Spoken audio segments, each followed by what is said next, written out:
네, 진영 의원입니다. 그 이제 196조, 예. 196조를 이렇게 이 개정안에 대한 취지 이런 것을 전혀 지우고 요거만 딱 보면 예. 결국은 이제 걱정했듯이 모든 수사, 이 모든 들어간 게 결국은 그런 여러 가지 해석을 확대해가지고 막 이론상은 게 가능하지 않나 이렇게 생각이 들어요. 예. 그래서 요 자체만 보면 그러니까 실제로 이게 법을 개정할 때 우리가 대통령령으로 한 거는 그런 부분에 대한 충분히 합의를 하고 한다는 전제하에 사실 개정이 됐죠. 그러니까 법의 취지에 맞게 시행령을 정해야 되는 거는 그거는 법적 의무죠, 이게. 마음대로 하는 게 아니고. 그래서 그런 데 대한 인식의 차이가 생긴 것 같은데 경찰에서의 입장, 대통령령이 어떻게 돼야 된다. 이런 입장이 정리된 게 있나요, 지금? 시행령이 어떻게 돼야 된다. 저희 시행령 기본 입장은 그렇습니다. 지금 그 대통령령 제정에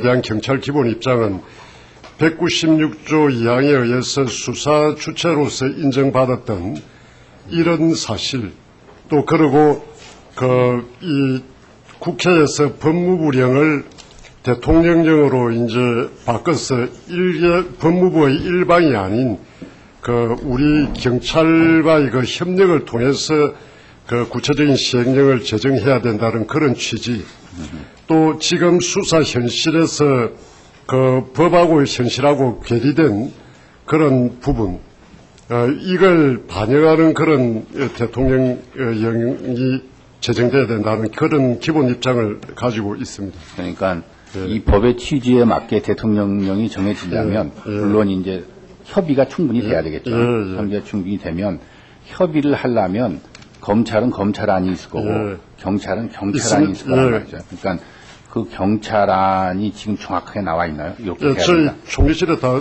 제출을 했습니다. 그 규정이 어떻게 돼야 된다? 저희들은 본래 이제 196조 3항에 따라서 수사 지휘에 관한 그 사항만 제정을 해야 된다는 그런 입장이었습니다. 해서 대상의 범위, 그러니까 그거는 아니고. 예, 그 19개 조항 수사 지휘에 관한. 지휘에 관한 절차에 관한 것이. 절차와 준칙은 빼고. 예. 그 지휘에 관한 19개 사항만 그것만 가지고 규정을 해야 된다 이런 입장이었습니다. 그런데 검찰에서는 법무부에서는 말씀드린 대로 경찰이 독자적 수사 주체성이 없을 때의 법무부에서 일방적으로 제정한 사법경찰관리직무규칙 법무부령 이거 103개 조항에서 플러스 해가지고 25개 조항을 포함시켜가지고 128개 조항을 제시를 하면서 그거 가지고 논의의 출발점으로 삼자고 그랬습니다.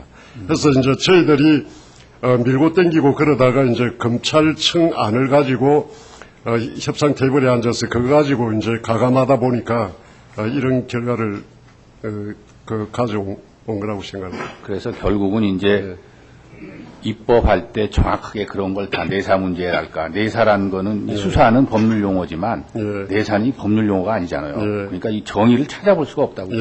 수사만 돼 있지. 그러니까 이렇게도 해석하고 저렇게도 해석하고 막 아전인수로 해석할 가능성이 있으니까 그 부분에 대해서 지금 대통령령이 입법 예고되는 부분을 일단은 좀 늦추고 그럼 어떻게 해야 된다 이런 부분을 정확히 좀 저희들이 파악할 수 있게 한 다음에 또 강력하게 이렇게 했으면 좋겠다는 권고를 저희들이 이렇게 한번 따져봐야 될 것 같은데 순서가 예 그래서 어떻게 하는 것이 경찰 입장은 어떤 건지 대통령에 대해서 그걸 좀 빨리 좀 알 수 있게 저희가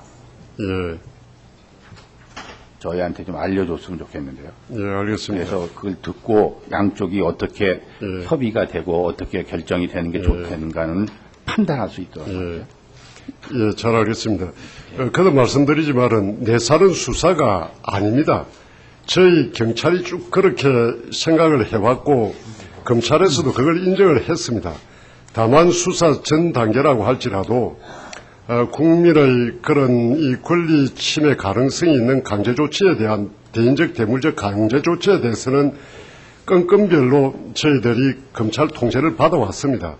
그런 차원에서 받겠다는 그런 생각은 변함이 없습니다. 하지만 지금처럼 그 내사의 범위를 수사가 아닌 내사를 수사의 한 부분인 것처럼 이렇게 수사 영역을 확장해서 저희들이 독자적으로 해왔던 내사 부분에까지 검찰 통제와 개입을 확장시키고 초래하는 이런 거는 곤란하다는 그런 말씀 거듭드립니다. 그러니까 이게 수사란 게 지금 여러 종류가 없잖아요. 수사는 딱 하나라고 지금 예, 여기 나온 거 보면 예. 형사소송법을 쭉 보면. 예. 근데 이 법에다 모든이라는 걸 집어넣었기 때문에 이런 참. 그런 말씀드린 대로 그때 법무부 장관이 저한테 검찰은 한정된 인력 가지고 검찰에서 사람들이 검찰로 많이 고소고발 진정을 하고 그러니까 한정된 검찰 인력 가지고 제대로 사건을 처리해낼 수 없으니까 현실적으로 경찰에 많이 이첩해서 처리하고 있는데 이걸 그럼 사건을 처리하지 못하지 않느냐, 이거 어떻게 할 거냐. 그래서 경찰 수사 플러스 검찰 접수 사건, 그거 검찰에서 이첩한 사건, 이걸 이야기하는 거다. 그래서 그런 의미 같으면은 제가 받아들이겠다. 그렇게 이야기를 했고, 그 취지대로 이곳 행안위에서도 8인회에 참석한 당사자인 행안부 장관님께서도 그 말씀을 속기록에 기록되어 있는 그런 말씀을 하셨고, 법사위에서 법무부 장관도 똑같은 내용으로 이야기를 했습니다. 그 회의를 주재했던 대통령 실장께서도 국회에 와서 그런 말씀을 하신 걸로 기억을 하고 있습니다. 그렇게 정해지면 예. 되네요. 그러니까 수사와 예, 검찰에서 이첩한 예. 수사 전에 어떤 예, 내사 예. 예, 그런 부분을 제외한 예. 경찰 스스로 하는 내사는 예. 검찰의 진료 안 받게 예, 예, 예. 그런 취지로 대통령령이 정해지면 되는 거네요. 예, 그렇습니다. 마치겠습니다. 예, 수고하셨습니다. 다른 의원님들 말씀하십시오. 그리고 지금 제가 뭐보다 그 생각이 이제 이거 조금 전에 말씀드렸다시피 이제 내사 문제만 지금 쭉 말씀을 드렸는데 수사 중단 그 송치지 명령 이런 것도 그 마찬가지입니다. 소위 우리 현장 경찰관들이 많은 현장 경찰관들이 이 사건 가로채기 이런 것 때문에 많이 흥분하고 있고 또 국민들 입장에서 보면은 검찰 개혁 차원에서 검찰 관련된 이런 사건 정상적으로 진행하고 있는데 수사 중단하고 송치를 하라 하는 여기에 대해서도 저희들이 이제 상호 기관 간의 견제와 균형 이런 차원에서라도 또 독자적 수사 주체성을 우리가 인정을 받았고 196조 3항에 보면은 대통령령으로 수사지에 관한 사항을 규정하게 하는 일방적인 명령 복종 관계가 아닌 그 일정 부분에서 수사를 지휘하고 받으면서도 상호 협력하는 이런 관계 이런 게 반영되는 그런 측면에서 본다면은 수사 중단 송치지 명령도 저희들은 상당한 문제가 있다 하는 그런 인식입니다.